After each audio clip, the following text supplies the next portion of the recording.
Oh, No worries. What was it?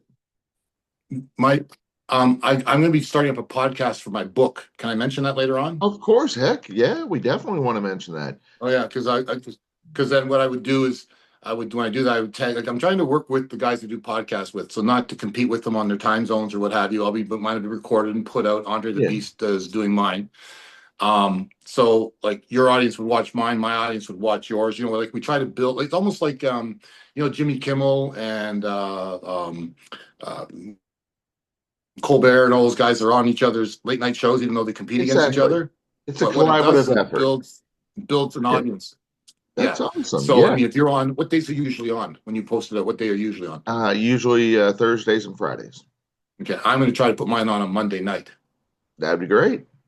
So and then I've got Randy Chevrolet from Nasty there. They're out of Alberta.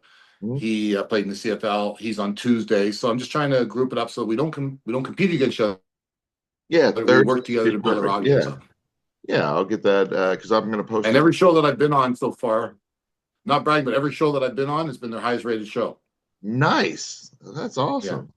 Even Rod Peterson's show, it was the highest viewed show that they've had, and that was on TV and on social media. It was the highest viewed show they had in the history of their show. Nice. So yeah, it's kind of cool to get the respect from that. But anyhow, all right, let's Well, it go. sounds like you got some fans still out there that appreciate you. So our Well, guest, I've go ahead. oh, sorry. Our guest today is football legend Darin Burns. He played for over 40 years. He has been playing for actually within 6 different decades. Our guest today, Darin Burns. Darin, thank you for joining us today. Thank you for having me on the show. So, what will what did you love most about football? Well, I just love the camaraderie of the locker room, the players hanging out with the guys. There's no better feeling than working on a project with a bunch of people and succeeding your goal every week. Playing your games and getting the W's and stuff. And by the way, it's 47 years I've been playing. For in those last Nice. 7 years. 47. Wow. Yeah. That's awesome. Yeah, I knew it was over 40. I wasn't exactly sure how many, but Yeah, that I'm the only person in Canada, and we're checking the United States, but I'm the only person in the history of that to play in 6 consecutive decades of competitive football. yeah, I was going to say I can't think of anybody other than maybe a kicker that could have that longevity. And I mean, looking at you, you still look in great shape. Yeah, thank you. No, as you get older, you got to work out harder and longer in the gym to maintain whatever you can to go up against these young bucks because I'm going up against 22, 23, 24, 25 year olds, so I could be their grandfather now. So I have to stay in shape. So I enjoyed this past season was great. I got a few sacks, a couple of fumble recoveries. We lost in the finals, but all in all, it was a great year. I mean, I tore my left bicep at the beginning of the season and the end of Okay. the first quarter, and I played the entire season with my left bicep torn. I've got a right knee, I've got a torn patella, and there's my straight finger Hmm. broken in a few different spots there. So yeah, I think the body's saying enough, no more nose tackle at 61 years of age. Definitely. Well, I mean, that is an impressive run. Who originally inspired your love of football? Well, that's a, a, a unique question. I never had any interest in playing football. Um, and my people followed me through my life story about being abused and sexually abused and raped, and it's under the care of the Salvation Army Children's Village in London, Ontario, and all this kind of stuff. And I bounced around in different group homes. And one day I was at a group home and I heard about this football camp being done by the Toronto Argos. And so I decided at 14 at the time, I decided I would go and attend. And I went there and I bought some gear from the high school and I went to the camp. And on the way back from the camp, I was hitchhiking back to my group home, and this black Mercedes pulls up along the side of me and says, "Hey, boy, what the hell are you doing hitchhiking?" And I looked in there and I said, "Oh my God, this is the captain of the Toronto Argos, Bruce Smith." Oh, So wow. he said, "You can't be doing that." And he was at the camp as one of the coaches. So he said, "Get my car." He said, "Where do you live?" I said, "Mississauga," which was the opposite direction of him. And he said, "No problem, get in." So he dropped me to my group home, and we talked along the way. And all of a sudden, the next day, I was to bang on my group home door, and it was Bruce again. And he said, "Let's go lift weights. You want to play football? Let's get you going." So I guess it was Bruce Smith that kind of got me going, and then he got me a job with the Argos at 15 as a ball boy, and so I was always hanging around in football. So that's kind of, I think it's Bruce that really inspired me because I love the guy. I want to be like him. He was my mentor. He became my father figure in my life. Until he died of pancreatic cancer 13 years ago, and that's the reason why I'm still playing. I didn't play the game um, for myself in this last 5 years. I played the game to bring recognition to Bruce, and then one of my followers said, "Man, why don't you try to go to 61 and play to his football number, which is your football number, and really honor him?" So I played an extra 5 years. I played to 61 years of age to honor him, and that's basically it. So my love of football kind of just fell on my lap. It wasn't like I used to watch stuff or anything like that. So it's just, for me, it was a way to get a lot of anger out. I was growing up because I was beaten up badly by my father and through the system and stuff like that. So football gave me that identity that I was good at. And the thing I love about football, it doesn't know race, it doesn't know color, it doesn't know how much money you're worth. It matters of what you've got in your chest. So, like I could play beside a Martian, I don't care. So that's the beauty of that sport. Money can't buy you into that sport like other sports can. If you don't got it, you're gonna get steamrolled. The coaches don't need to cut you. There's nothing like, if you're not good enough and you get your ass laid out on the football field, you'll know you're not ready to play the game. So that's what I love about football. It's a true test of your character. It develops you, gives you leadership skills, and helps you in life. So, with Bruce being your mentor, did you always play defensive line, or did you ever start at any other positions? Well, when I started out, I was light. I was 15, 16. So I started out as a receiver tight end, and I worked my way there. So I was really good hands and what have you, and I worked on my speed and my length, which was great. And then I decided to convert over to defensive line once I started getting a little bigger and growing into my body more. But the speed and all the things that I learned from on the offense side of the ball was great, which carried me through onto my defensive line position. Nice. So, kind of like how Akeem Olajuwon did soccer first, you did, the wide receiver position first to give you a different view or angle at the defensive line, it sounds like. I mean, you didn't do it intentionally like that, but it ended up Yeah, helping you, making you more well rounded as a player. yeah, but also having Bruce as my mentor, and he was one of the greatest defensive linemen. So even to this day, I would go on YouTube during the week and I would study what Bruce was doing so I could put it in my head so that when I played in the game, I was doing the thing. So I mirrored my game after Bruce. So that's where I learned how to play. And still to this day, even though he's not on the planet, even this past year, he was still teaching me through YouTube. So, Which of your three junior teams um, did you get the most development in as a player? well, the Etobicoke Argos, when I was 15, when I started with them, they gave me my shot and it was a great experience. And 12 guys on the team went pro. So, for me, being in that environment was great, but it has to be the Burlington Braves. Um, I was with the Hurricanes and I got salmonella food poisoning the year before, and I lost 42 pounds. My season went to shit. The team lost interest in me. They lost confidence in me. So I was going to pack it in. And actually, it's in my book. I had a book out called 61 Never Forgotten. And I contemplated killing myself because of the way I grew up and all the things I was dealing with. And I decided I was going to get myself a last meal, if you would call it that. So I left this little attic apartment that I had, and I went down the street to KFC. If a bullet's not going to kill you, KFC will. But anyhow, I went down to get some KFC, and I was coming back, and I looked in my mailbox, and there's a letter. It was the only letter I got for Christmas, and it was from Coach Trimble from the Burlington Braves, and he said it was Merry Christmas. I heard what happened to you in Hamilton. I think you're a hell of an athlete and a football player. If you come play for me, I'll make you great. So for me, that kind of, the thought that I had before left my head because now I felt that I was wanted and stuff. So I ended up going to coach, and he put a system in that was around my capabilities, and I ended up leading the league in sacks that year. I played 2 seasons with Burlington. I was leading sack both years. I led the country in sacks. I have my records, which are diminishing a little bit because players are playing more games. The style of game has changed, but I'm still in the top five in all three categories: sacks in a game, career, and season. You know, most sacks I had 11 and a half in a 7 game season. I one preseason game, they don't count. I made a bet with my players and I said I'm going to get 6 sacks that game. Oh, wow. And yeah, and I was sitting there after the halftime. I had three. Hmm. Third quarter, I got my fourth sack. In the beginning of the fifth quarter, I got my fifth sack. Now, what I did is I had a bet with all my teammates that if I get 6 sacks, everybody on the team has to buy me a case of beer. It's 40 cases of beer. It's a hell of a party. And if Nice. I don't, I get my head shaved. So anyhow, I'm in the game and I'm chasing around the quarterback and he's in the end zone.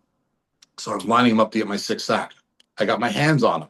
All of a sudden, you hear my own linebacker yell out, "Get Burns!" Scotty Alberton yell out, "Get Burns!" One of my own players hit me. Another player joined in, so I got credit for half a sack. I ended up with 5.5 sacks. So they So had at the to end of shave the his game, head. being true to my word, I sat on a chair. Each player of the team took to share with the Clippers. I went out. I had long hair, and I came in completely bald. So, Dang. but I had a blast with that team. The players were great. I'm still in communication with a lot of them today. I still talk to Coach. He's come out and watched me play my game still. So it's been Burlington Braves by far. Wow. Yeah. It sounds like that really, made an impact on the career. What was your transition like from the junior football to the Canadian Football League? The transition was pretty easy. I was more of a practice roster player in training camp because my body would fall. Like I pushed myself too hard. When I was 19 years old, I was in my first pro training camp.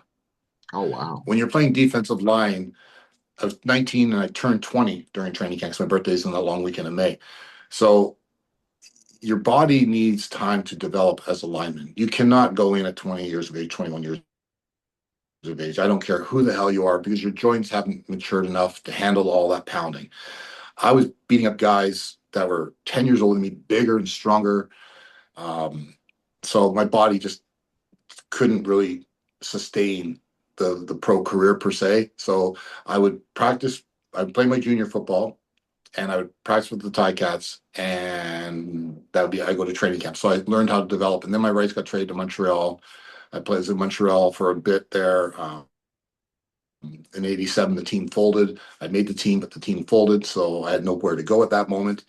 And then the next year, I ended up in Ottawa, and I was there, and I had knee injury, and I got released after training camp because of the knee injury. I had 5 knee operations by the time I was 25.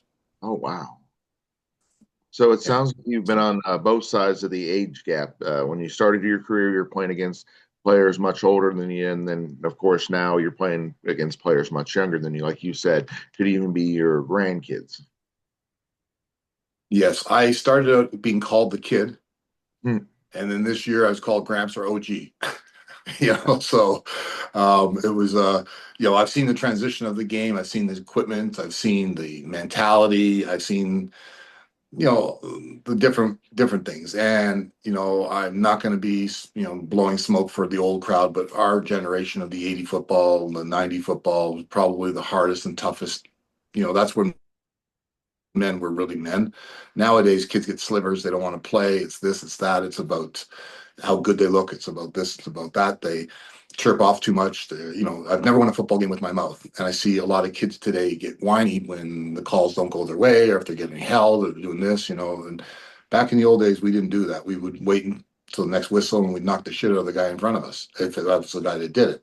Nowadays, it's after the whistle, which puts the team in jeopardy, penalties and stuff like that. So, the discipline has kind of gone down. It's a little bit more gangster, I guess you could call it, football than it was back in the days. I mean, I don't know, but I think that's how the game's evolved a little bit. It's still a great game. To me, football's the greatest game in the world, but um, you've it's gotten to more of about me versus team.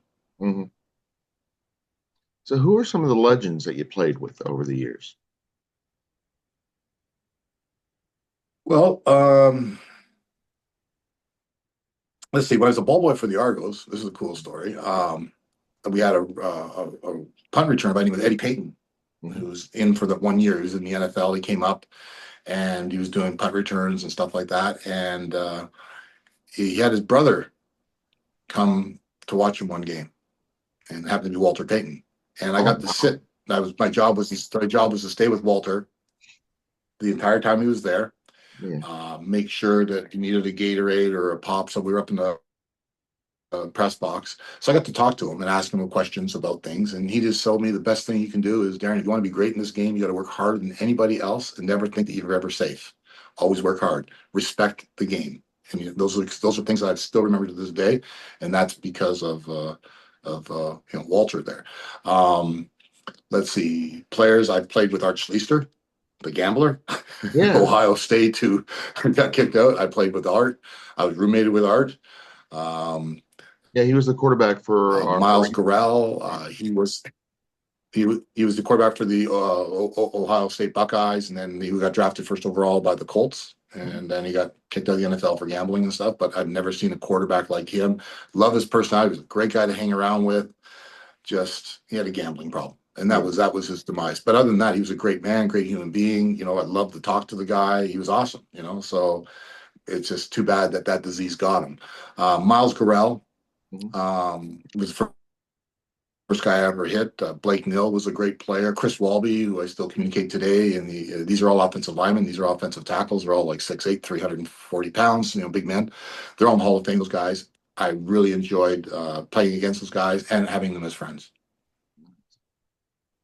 So you've won a lot of awards. You've been team captain, all-star appearances. Which of them, your accomplishments meant the most to you? Well, the accomplishments are great. Winning the Shanley Award, which is being it's like the MVP for Canada. I won it twice a year, Defensive Player of the Year. Um, being team captain's great, making All Star all the time. I've always been on All Star. I've always been a captain every team I've been on. I've never, except when I was 15. But once I got to 18 years of age and up, I've always was a leader on the team. Um, you know, but I think my greatest accomplishment, believe it or not, and if I had 5 Super Bowls and 5 Grey Cup rings, last year my son was playing at McMaster University, and it was before the season started, of course. And I talked to his coach, and I asked if his coach could give him permission to come and play one series with me. And my team allowed it, with the league and everything, to agree to it. So my son dressed to play beside me to become the oldest father's son to do this. And my son looked at me after the first series. He's like, "Dad, I'm having too much fun. Screw the school. Let's play." So my son and I played the entire game. I Oh, ended up with wow. 3.5 tackles. He got 4 tackles. We shared a sack together, and we won the game. So for me, because when he was born, I was 36 years of age, and I was holding this 5 pound baby in my hand. You never think at 36, that 5 pound baby you're going to play football with down the road at a semi pro level.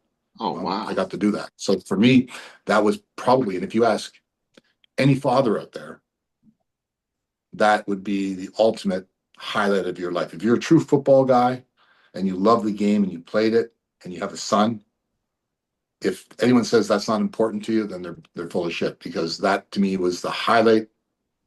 You could struck me dead after that game. I had the greatest time of playing um, playing that game. That was my honor, and my That is son gave awesome. it to me. Cool. Well, yeah, that does sound like an amazing experience to be able to share that with your son. Yeah, I was kind of ask you if you ever thought about sticking around and playing more, because play with him. But that's great that the university allowed him to do that.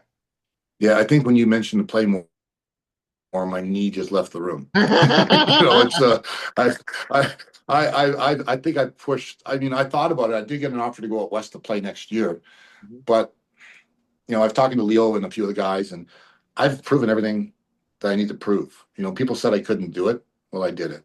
And the thing is, playing at nose tackle, starting captain at 61 years of age, there's not going to be another person do that.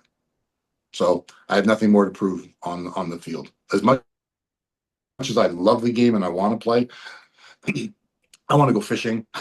I want to, just enjoy some life, because you lose the whole summer playing. So I feel another one of your big accomplishments was being the first non-university player to be invited to the CFL Combine. Tell us about that experience. Well, what had happened was, in '86, I got my rights got traded to Montreal, and then my junior year, eligibility was over, so I became relatively a free agent. So the CFL gave me permission to attend the combine in March of '87 at Exhibition Stadium in Toronto. So I went out there and I was running around on the field. Every CFL team wanted to sign me. My goal was ultimately to sign with the Toronto Argonauts. And Leo Cahill, the general manager, walked up to me and he says, Darin, yeah. And Leo, I was GM when I was a ball boy for the Argos. So he's seen me grow up. He says, we're Yeah. going to sign you. So I went into his office to sign. So we're in his office and I signed my contract for the Toronto Argos. The contract got rejected because what happened was while I was on the field, Bob Gary, who was a player personnel for the Alouettes, saw me on the field because I was in Montreal the year before. He went and put me on the negotiations list, which blocked me from negotiating with the Argos. So my contract got rescinded, and I had to sign with the Alouettes. And then the Alouettes ended up folding after going through training camp. So that really screwed me up because I mean, Bruce played for the Argos. That Yeah. would have been the ultimate thing to wear Oh, number that's 61 great. and play for the Argos. But that's what happened to me there. So, but it was cool to go there and compete. And I got my contract that I signed with the Owls was the highest contract that year. I got a signing bonus bigger than the first overall player picked in the CFL draft. My contract was worth more than the player picked first overall in the CFL draft. Oh, So I wow. wasn't drafted. Had I gone to university and gone to the draft, I would have been first overall picked. So why did the Alouettes end up closing, shutting down? Well, when you had a football game that seats 50,000 and they're introducing the audience, basically sitting up in section 26, there's Bob. Bob likes going for long walks. Oh, I dang. mean, it was echoing like 4,000 people at an exhibition game. You can't Yeah. survive. They only had 4,000 season tickets sold. Oh, dang. In Montreal, it's kind of like you got to win. If you don't win, they don't support you. That's just the mentality in Montreal. So at any point, did you ever consider quitting football?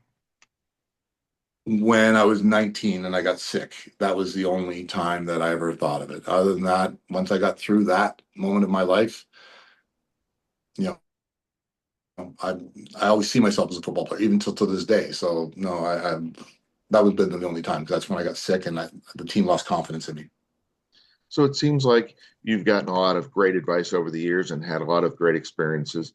What did you do? How did you train? How did you eat to be able to play so long? Well, when I was younger, I pushed my body pretty hard in the gym, which was good in one sense, but the other sense, you need to kind of like slow it down a little bit. Playing longer means you're eating better. You're not wearing your body out. You're respecting your body. You're listening to your body.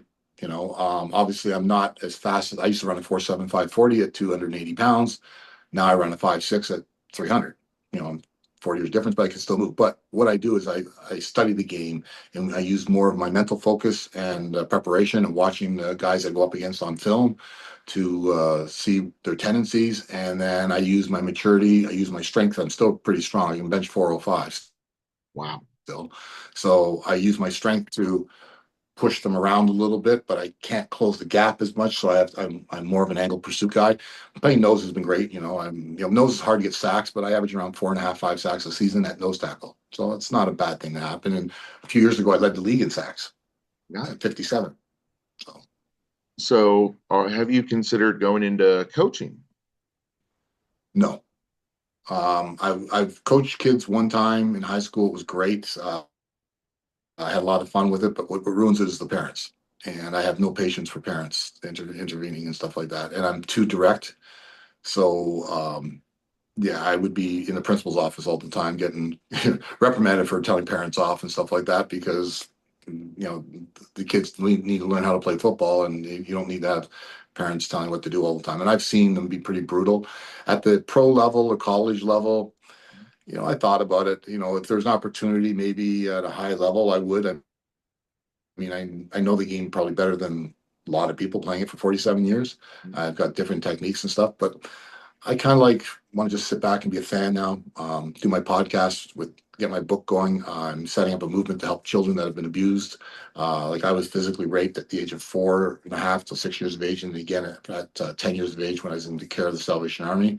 So I'm trying to be a voice for people that can't come forward with their story, and that's why I played so long. That was my platform like Bruce always says, you have to have a purpose. Well, my purpose is to bring awareness. So telling my story is hoping that other people, which it has, come forward, or if they don't feel comfortable, I've been getting messages from people saying they look up to me, they respect, they've read my book, they're glad that someone's speaking up for the voiceless. So that's what I'm trying to do.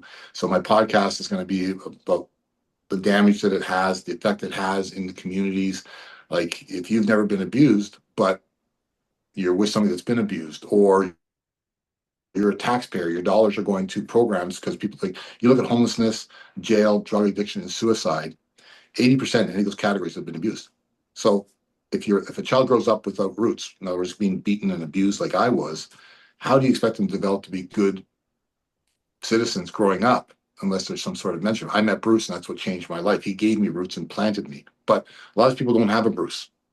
So if we want to fix these problems, it's a long-term thing, but we got to fix the kids so they grow up to have with love, respect, and confidence, and let them grow. What happens to these people who are homeless stuff? They just given up on life.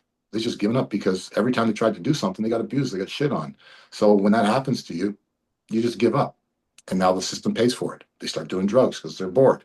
Then they end up dying on the streets, or they end up robbing a house because they need a drug fix, or they commit suicide. It's all connected. So as a society, if we want to fix our society, we got to fix our kids. So I'm hoping that the dialogue that I can stand up at 6'5", 300 pounds, say, guys, I was raped, I was abused. What's your story? So I'm standing up for everybody. Wow. That is deep. That is amazing that you're going out there and helping change those lives.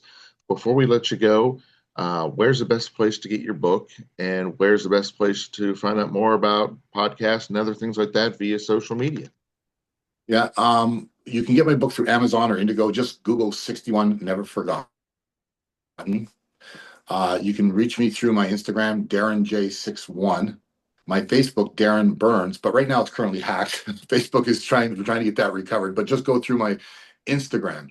Now, my podcast, which is starting up, which is called 61 Never Forgotten Podcast, you can go on Facebook and join the group. We're going to be going right through chapter one, right through my entire life, the podcast going right through. It's going to be a good show. It's going to be dark in some areas because I'm going to be very an open book about my life because that's the only way to be if you're going to help people. So I'm even going to have a psychologist on there, like my psychologist on the show doing Oh, treatment wow. with me one time on the show to let people see the things you got to go through to fix yourself.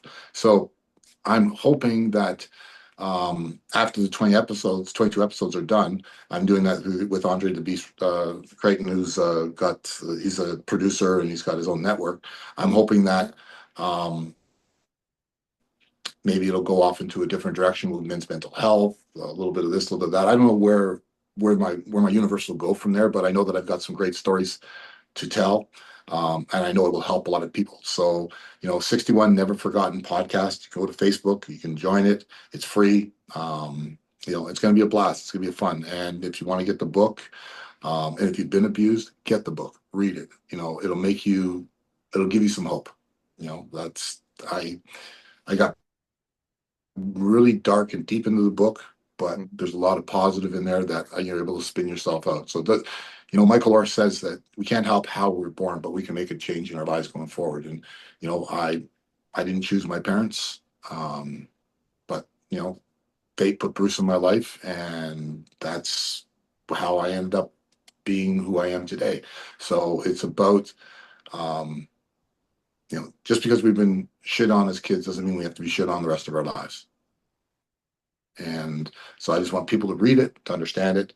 And, I get some of the older people saying, yeah, great, you're over 55 and you're beating up all these young kids and you're giving the power to us old guys and stuff like that. I get a lot of that too. So it's been an amazing journey. I've been truly blessed. Between my Facebook and Instagram, I've had almost 11 million views now. So, people are listening to my story and they're resonating to it. And I really appreciate all the support and love that I've been getting in positive messages, because I'll tell you, it's really hard some days to get up at 5 a.m., hit the gym and do your thing and go to work and do that and then practice and do all that kind of stuff. And it gets to you. But the people are my fuel, and they're the ones that gave me it's like I can't let them down. I got to finish this. I got to do this. And that's what really fired me up to get through this, particularly this past season. It's awesome. Well, Darin, it has been a pleasure hearing about your story, and I look forward to listening to your podcast. Thank you for Okay. joining. Okay. Thank you very much, guys. All right.